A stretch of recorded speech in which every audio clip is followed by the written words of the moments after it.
구축이라는 것 자체도 완전 아키텍처가 달라지는 거기 때문에 똑같은 껍데기만 만드는 거는 이만 만들 수 있는 거예요.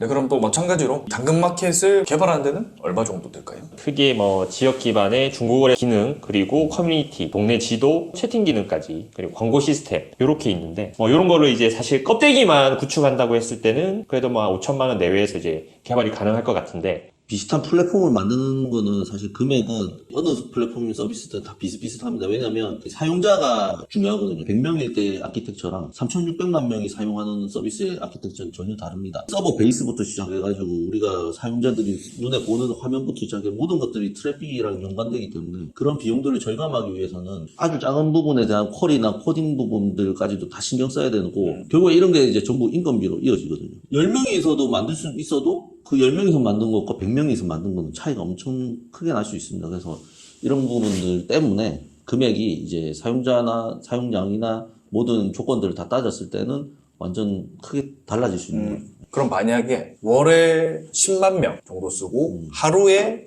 한 3만 명 정도가 들어오는 서비스다. 근데 당근마켓이랑 거의 비슷하다. 그러면 개발 기간이 얼마 정도 걸릴까요? 모든 서비스들이 MVP 단계에서 처음 만들 때부터 뭐 1000명, 10,000명 커버할 수 있게 만들자 이런 건 아니거든요.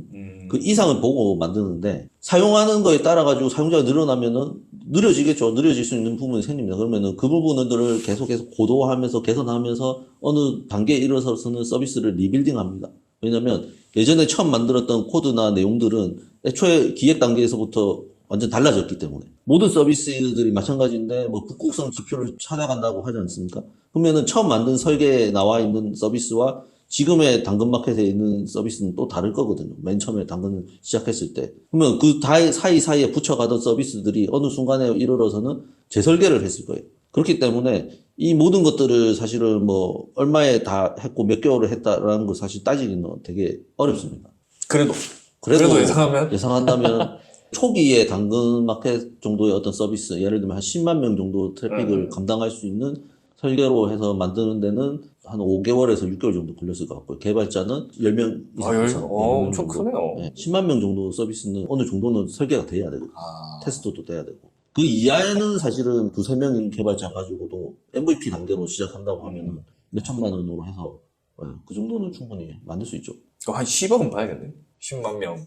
10억까지는 좀 오하고요. 1, 2억 정도 선에서 제 생각에 10만 트래픽 그럼 나갈 수 있는 서비스. 적절합니다. 1억으로 수주하면 5억 정도 되겠네요. 10명이 5개월 정도 개발 투입해야 되니까. 당근의 미래를 어떻게 생각하시나요? 저는 당근을 보면서 제2의 쿠팡이 사실 조금 떠오릅니다. 사용자 수도 그렇고 서비스들 구성도 점점 이제 확장돼 가는 모습을 보면서 이게 어떻게 보면 제2의 쿠팡이 되어가는 모습이지 않을까. 물론 당장은 적자죠. 일단은 이제 중고거래를 넘어서 이제 지역 커뮤니티를 이렇게 확장을 하면서 정말 생활 밀착형 서비스로 발전해 나가고 있는 것 같습니다. 그리고 최근에는 뭐 당근페이 같은 간편 결제 서비스도 도입을 했다고 하죠. 근데 이게 굉장히 적자라고 하더라고요. 그럼에도 불구하고 이 서비스를 도입하고 운영하는 걸 보면서 보다 많은 수익 모델들이 생겨날 걸로 보이고, 소모임이 많이 활성화되어 가고 있는데 이제 모임 장소를 중개해주는 서비스라든지 아니면 결제까지 가능한 뭐 서비스까지 출시하지 않을까, 그렇게 생각은 듭니다. 뭐 사실 그래서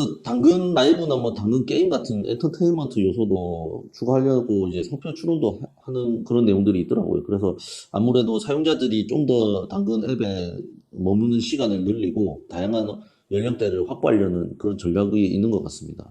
당근 게임 재밌겠는데요. 이게 지역 기반 게임일 거잖아요. 그냥 하진 않을 거라고 분명히. 그렇죠. 친구들끼리 술래잡기를 하는데 당근 게임으로 술래잡기 하는 막 이런 거 만들지 않을까요? 당근 게임 익숙하지 않습니까?